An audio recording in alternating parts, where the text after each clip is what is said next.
The metallic tang of blood hit me first, sharp as a razor slicing through fog breath on a winter window. I stood frozen in the doorway of our bedroom, the wool of my coat, still damp from the sleet outside, dripping onto the hardwood like accusations. There, sprawled across our king-size bed, the one we'd picked out on a whim during that rainy weekend in Vermont, laughing about how it felt like sinking into a cloud, was my wife, Elena, her legs tangled in the sheets, her skin flushed and slick under the harsh glow of the bedside lamp.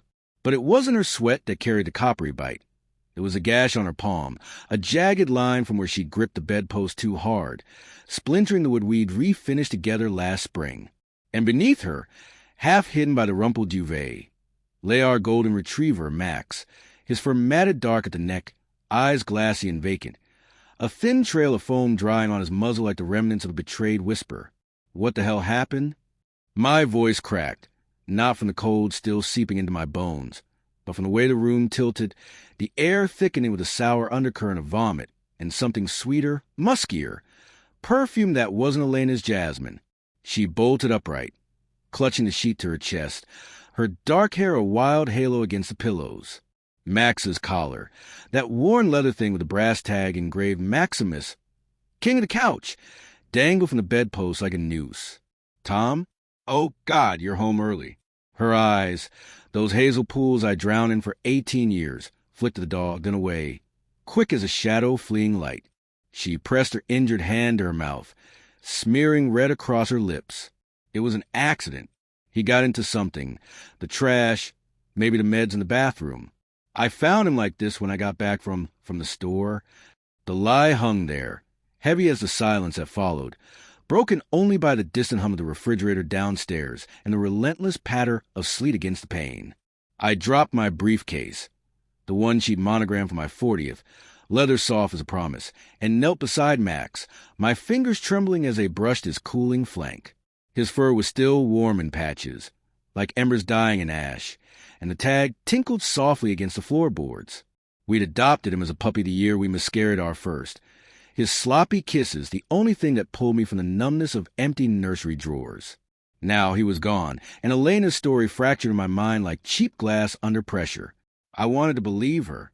God, how I clawed at that belief, even as doubt slithered in, cold and insistent. She'd been distant these past months. Small things, the kind you dismiss as stress from her gallery job, where she curated exhibit of abstract nudes that always made me wonder if she saw passion in the strokes I no longer painted across her skin. Late nights networking. Her phone buzzing face down on the counter, the screen's glow casting secretive shadows. And Max. He'd taken a whining at the door whenever she left, his tail thumping slower each time, as if sensing the fracture line spiderwebbing through our home.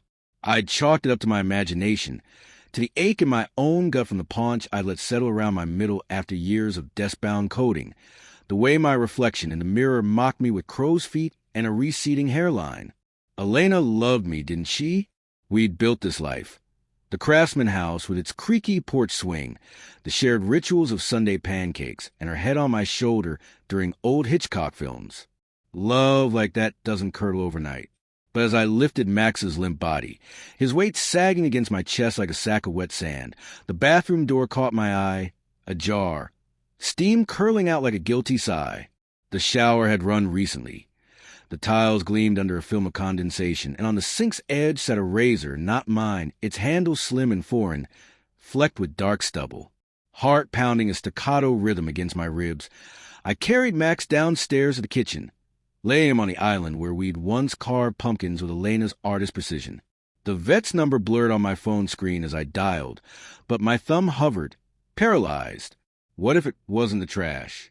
What if those pills, her antidepressants, the ones she'd sworn off after our therapist sessions, had been forced down his throat in a panic? No. Ridiculous. Elena adored Max. She'd cry over a squirrel in the road. The vet arrived an hour later, a wiry woman in scrubs smelling of antiseptic and regret, her gloved hands probing gently. Elena hovered in the doorway, wrapped in my robe, too big on her frame, the sleeves dangling like surrender flags, her bandaged hand clutched to her chest. Poisoning, the vet murmured, her voice a scalpel through the fog. Antihistamines, maybe mixed with something else. High dose. He wouldn't have suffered long. Elena gasped, a theatrical hitch that echoed hollowly off the subway tiled walls, and collapsed into a chair, tears carving clean paths through her mascara. I watched her, the way her shoulders shook not in rhythm, but in fits, like sobs rehearsed in a mirror. That night, after the vet left with Max's body, a shrouded bundle in her arms that made my throat close like a fist, Elena curled against me on the couch, her breath hot and uneven against my neck. The living room lamp cast elongated shadows, turning the framed photos on the mantel into spectral witnesses. Our wedding in the Adirondacks, rain-slicked and radiant. Max as a pup, tongue lolling over Elena's pregnant belly that never swelled. "I'm so sorry, Tom," she whispered, her fingers tracing lazy circles on my chest, circles that felt like eroding boundaries. "The store?" I lied. I was with a client. Drinks ran long. When I came home, he was seizing on the floor. I tried to make him vomit, but... A client. The word tasted like bile. I pulled back, searching her face in the dim light, the faint scent of that alien cologne clinging to her hair like a confession. Who? The one from the gallery? That sculptor guy, Marcus? Her eyes widened, a flicker of something raw. Fear? Guilt? Before she schooled into sorrow. No, just networking. Please, don't make this worse. Max is gone, and I can't... I love you, Tom. You know that. Her hand cupped my jaw, thumb brushing my stubble, a gesture so intimate it twisted the knife deeper. Love. The word echoed in my skull, fracturing into doubt. Did she say it to shadows in hotel rooms, to the curve of another man's back? I wanted to rage, to shatter the coffee table with its coasters etched by her hand, but anger wore with the terror of unraveling us completely. What if I was wrong? What if my suspicions were the real poison, seeping into the cracks of our vows? The next week blurred into a haze of funeral arrangements. Max's ashes in a cedar box on the mantel, a void where his bed once warmed by the fireplace, and Elena's absences growing bolder, her gallery closings stretching into dawns. I rationalized. Grief does that, twist the sane into suspects.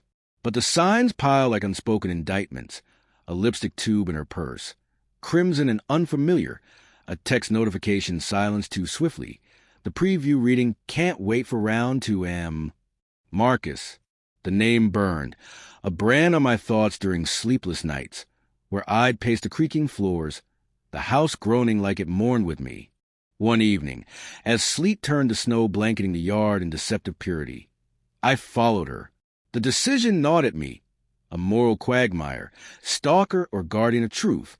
My truck idled blocks from the gallery, exhaust mingling with my ragged breaths, fogging the windshield like unshed tears. She emerged at dusk, coat belted tight against the chill, and slid into a sleek black Audi that purred to life.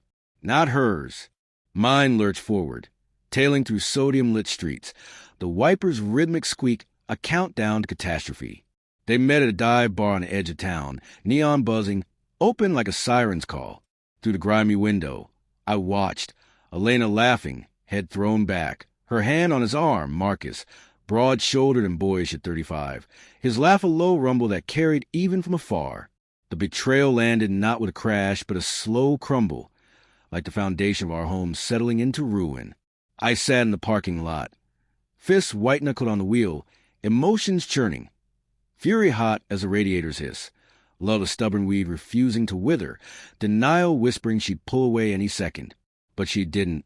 They kissed, deep, unhurried, and something in me shattered, shards embedding in my chest.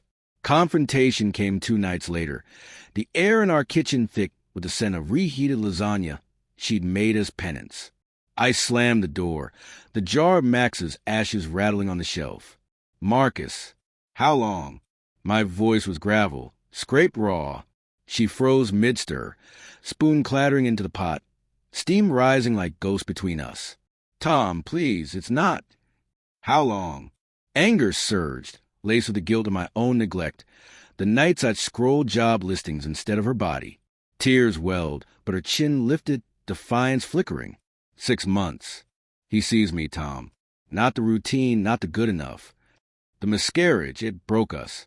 You retreated into work, into that damn dog like he was our child. Marcus, he makes me feel alive. Her words were a scalpel, excising truths I'd buried. My emotional barricades after the loss, the way I clung to Max as proxy for the family we'd failed to build. She wasn't a villain. She was fractured, seeking fire and ashes I'd let cool. Pride crumbled then, hot tears tracking my face as I packed a bag. The zippers rasp a final dirge. Divorce papers arrive weeks later, swift as winter's bite, and with them custody of the house and Max's ashes to her. I moved to a sterile apartment, the walls echoing with absence, my reflection a stranger, soft, defeated, but lost forged reinvention. Rage channeled into runs at dawn, sleet stinging my lungs, muscles hardening under relentless assault until the mirror showed a leaner man, veins mapping resolve across forearms one slack. A camera, an old Nikon from my college darkroom days, became my confessor. I chased light through abandoned mills, framing decay in stark blacks and whites, each shutter click exorcising ghosts. The pride I'd lost, it resurfaced in solitude's quiet forge, no longer tethered to her gaze. Then, the twist. At a photography exhibit 6 months on, my first raw exposures of Betrayal's ruins, she approached. Not Elena, but Lila, half my age at 29, her red hair aflame against the gallery's cool whites, eyes sharp as undeveloped film. "This one's haunting," she said, nodding to a print of tangled sheets, shadowed and accusatory. We talked, her voice a melody of curiosity, fingers brushing mine as she pointed out compositions. Sparks ignited, not in desperation but recognition. She saw the man I'd become, not the husk I'd been.